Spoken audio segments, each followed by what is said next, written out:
বিভিন্ন স্থানত গলে ছাত্ৰ ছাত্ৰীসকলে এডিআৰইৰ পৰীক্ষাসমূহ কেতিয়াও অনুষ্ঠিত হ'ব সেই বিষয়েও মোক প্ৰশ্ন কৰে। আজি আমি সেই বিষয়েও এখন বৈঠক কৰিছিলোঁ। এডিআৰইৰ আসাম ডিৰেক্ট ৰিক্ৰুটমেণ্ট এক্সামিনেশ্যন, যাক আমি চমুকৈ এডিআৰই বুলি কওঁ, এডিআৰইৰ গ্ৰেড 3 পোষ্টসমূহৰ পৰীক্ষা 15, 22 আৰু 29 ছেপ্টেম্বৰত অনুষ্ঠিত হ'ব। মই আকৌ এবাৰ কৈছোঁ যে গ্ৰেড 3 পোষ্টসমূহৰ বাবে ইণ্টাৰভিউ 15, 22 আৰু 29 ছেপ্টেম্বৰত অনুষ্ঠিত হ'ব। এই পৰীক্ষা এইবাৰ লোকসেৱা আয়োগে পতা পৰীক্ষাৰ আৰ্হিত হ'ব।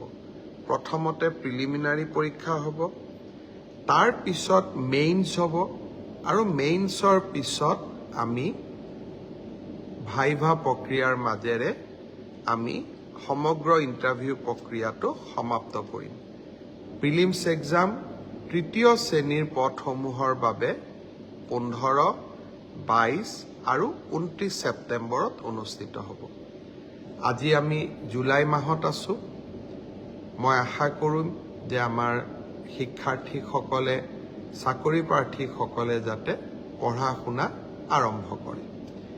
ঠিক সেইধৰণে চতুৰ্থ শ্ৰেণীৰ বাবেও আমি একেটাই ব্যৱস্থা হাতত ল'ম। প্ৰথমতে প্ৰিলিমছ, তাৰপিছত মেইনছ আৰু তাৰপিছত ভাইভা ভচি। গ্ৰেড 4 বা চতুৰ্থ শ্ৰেণীৰ পদৰো প্ৰিলিমছ 20 আৰু 27 অক্টোবৰত অনুষ্ঠিত হ'ব।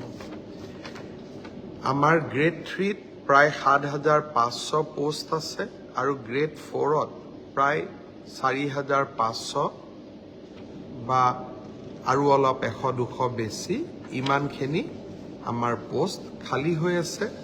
এটা স্বচ্ছ নিযুক্তি প্ৰক্ৰিয়াৰ মাজেৰে আমি এই পদখিনি পূৰণ কৰিম।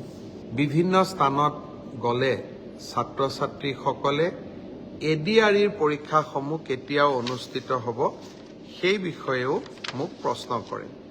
আজি আমি সেই বিষয়েও এখন বৈঠক কৰিছিলোঁ। এডিআৰইৰ আসাম ডিৰেক্ট ৰিক্ৰুটমেণ্ট এক্সামিনেশ্যন, যাক আমি চমুকৈ এডিআৰই বুলি কওঁ, এডিআৰইৰ গ্ৰেড 3 পোষ্টসমূহৰ পৰীক্ষা 15, 22 আৰু 29 ছেপ্টেম্বৰত অনুষ্ঠিত হ'ব। মই আকৌ এবাৰ কৈছোঁ যে গ্ৰেড 3 পোষ্টসমূহৰ বাবে ইণ্টাৰভিউ 15, 22 আৰু 29 ছেপ্টেম্বৰত অনুষ্ঠিত হ'ব।